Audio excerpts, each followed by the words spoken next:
So good morning, guys. I decided to do a recording for this class instead because it seems network was kind of not did not allow us to have a normal class with Zoom. So let's start. We'll be talking about table joins in this class and why it is necessary to have table joins. The reason why we actually need table joins is because you won't always have all your records on a single table, and because of that you always need to combine several tables together to get the information that you need. Now let's start. I prepared these notes and it's already on your SS Hub, so you guys can check it out from there. A join is a clause used to combine rows from two or more tables based on a related column between them. That means that before you can join a table, you must have a column by which you can link those two tables together. So like I created these two tables, yes, customers and orders for the purpose of this class. Now the customers is a table that has all my customers. Let's assume I'm like a retail business. I run a retail business. So now I have a table for all my customers, and that is this. Then now before it is expected that before a customer can order for a particular product, it is expected that the customer would have registered. I mean, it just makes sense to do that. So now after they have registered on the customer's database, they can then now place their orders. So these are the orders that they've placed. Now each of these customer, these are my customers. These are the IDs of my customers. This is the order ID for the orders they placed, and this is the date that they placed the order. On the customer's database, this is their customer ID, this is their name, and this is their city. Now imagine I want to now then send.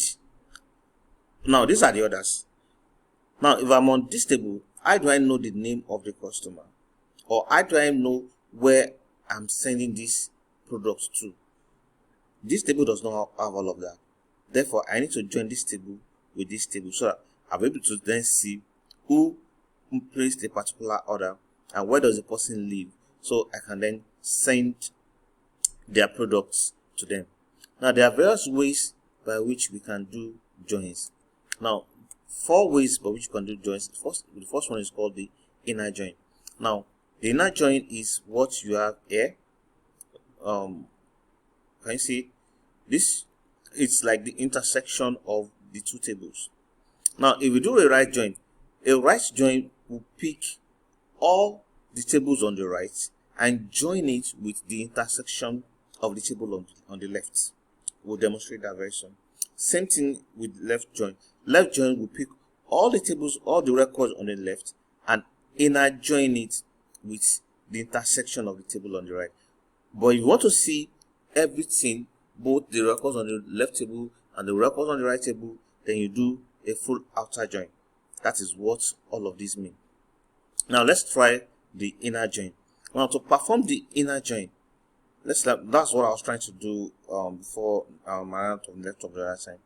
Now the very first table, you select on either of these two tables, but whichever one you selected first becomes the table on the left. Don't forget what I was telling you the other time.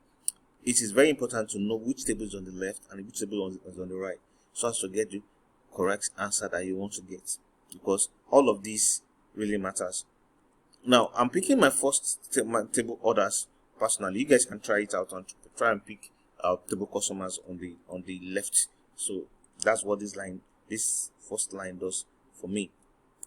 So I'm selecting. You guys are familiar with this line anyway. Select star from orders. That's what I did here. Select star from orders. This is what it's supposed to give me, but this result alone isn't complete, like I said. So I need to then inner join it. This is what's called. Now I'm doing an inner join. Like I said, inner join is the intersection of common rows between the two tables. So now I'm picking the inner join of this table. Now the customers table, this table now comes to the right. But again, like I was telling you, I need to then select the column that is unique to both tables that I want to use to join. Now, which column is that? That is the customer ID table. But again, you can now say that I have customer ID here on this table here. I also have customer ID on this table here. So I need to then specify and differentiate the two of them, between the two of them. That is why I have to first concatenate it with the table name. Now this table name is called others. That's why I have others dot customer ID, this specifically this, equal to others. No, this one second is not others. The second one is customers dot customer ID. Now this is customers table and this is this. So that is what this is trying to tell me.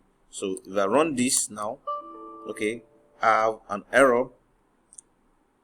Okay, the error was because I made a mistake here. This customers, there's this O that is not, of course. MySQL will try to look for a table called O customers, but it's not supposed to be O customers, it's just supposed to be customers.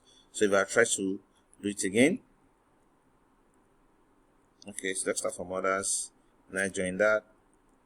So this customers, let me move this.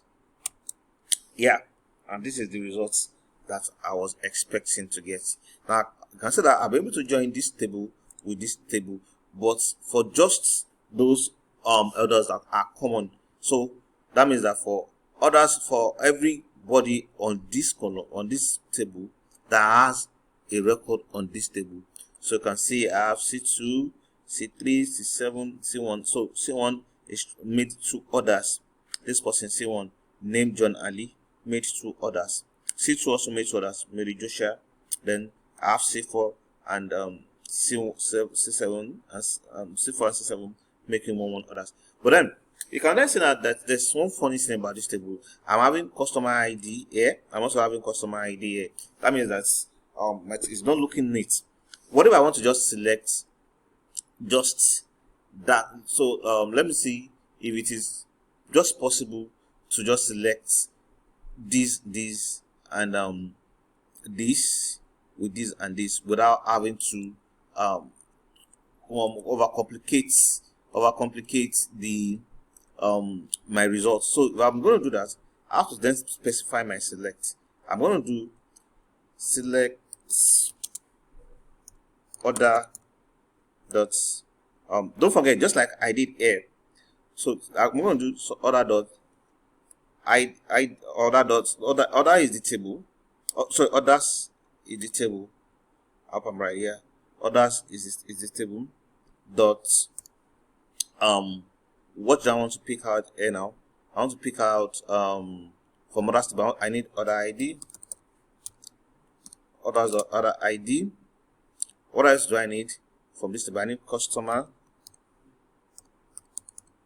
Oh no, it's still others. Others dot customer ID. I'm first picking the table name. Others dot order dates. Others dot I don't want to make mistake. Others dot order dates. This is order dates. Yeah, I think that is correct. Then I've picked the first three columns here. So I don't need to pick this customer ID. Since customer ID is going to be the same thing as customer ID. So I'm just going to do customers dot customer name and customers dot city. So I'm going to do customers dot customer name, then customers dot city. I think that should be fine. I shouldn't make a mistake. Then we then do the same thing we did just at that time. Let's just inner join it. Yeah, inner join. Okay. We need to then do from others. We not specify where we want to select it from. From others. Yeah, that's fine. after we do from others, we can now do inner join customers. We're cool with that. Now join customers, don't errors, no errors. On put that there. Others dot customer ID equals customers dot customer ID. Yeah, that should be fine. Yeah, that is a much more cleaner result. Can you now see? Compare this table here with this table here. Now we didn't have to replicate customer ID twice. So with this now, we can now plainly see the order ID, the customer who made the order date, the name of the customer, and the city the order is coming from. So we can then now route the send the order appropriately to where the order is coming from. So that is the power of inner join. In the next video, I'm going to try out the other type of joins for you to see. So please, thank you.